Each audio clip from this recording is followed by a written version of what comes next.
When you scroll through social media, TikTok, Facebook, Instagram, it's normal to see pictures of kids and families posted online. But when does it cross the line and become a risk? Here is what you should know about sharenting.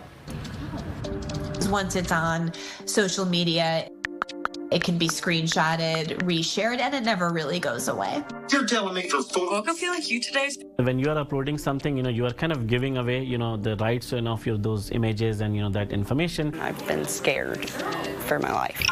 A couple's first newborn baby, a first birthday, a first home run. Your feed is likely covered with kids, families, and traditions. This new generation of parents, they really want, to kind of like show off their kids or, maybe even, create like a repository of, memories. If you have kids or grandkids and post them online, are you guilty of sharenting too much? Sharenting typically refers to parents talking about kids on social media. Leah Plunkett is part of the faculty at Harvard Law School and is the author of the book Sharenthood, exploring how and why kids are shared on social media by their family. You or your children can wind up divulging very intimate information that can, in some extreme instances, be used to target your kids for criminal, illegal, or dangerous activities. And if you think this can't happen to me, This is full-blown cyber stalking, and something needs to be done about it. ask Mackenzie Byrne, a mom of 6 kids living in Findlay. We told you her story a few weeks ago, where someone made numerous accounts reposting photos of her kids, talking about kidnapping and hurting them. So I commented on it and told him, I think you're mistaken. These are my babies.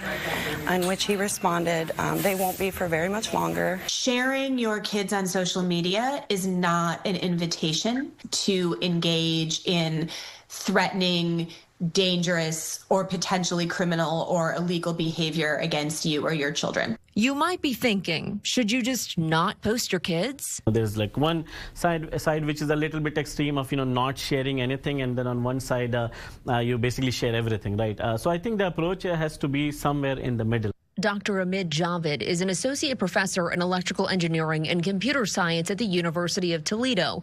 He warns that living in a society still adjusting to the ever-changing AI world can be a whole different beast when it comes to kids. There have been so much conversation about AI generated child pornography, and many incidents of extortion and things like that, right? Blackmailing and so on. Because in today's world, it is really hard to tell whether a content is generated using AI or is it real, right? But posting on social media isn't all bad. It can link people and communities they might not have otherwise. Maybe your child is really into baking, for instance, and by sharing their information, sharing some baking videos, you are helping them get connected to a network of others who also love to bake. There's no right answer when it comes to posting your kids, but maybe ask yourself. Think a little bit about what the goal is. What are you trying to achieve by pressing publish? And what do you believe you should post? Plunkett says try to answer this question. Would I get a poster board and write this update and put it in the middle of the town square where everyone in my community could see it? If the answer is yes, and I'd be comfortable with that, then it's probably okay. But if the answer is, oh my gosh, I would never put that on a poster board in the middle of my town square, then probably don't put it on social media. So it's okay to celebrate the firsts. But first, ask yourself if you're sharenting with the right people.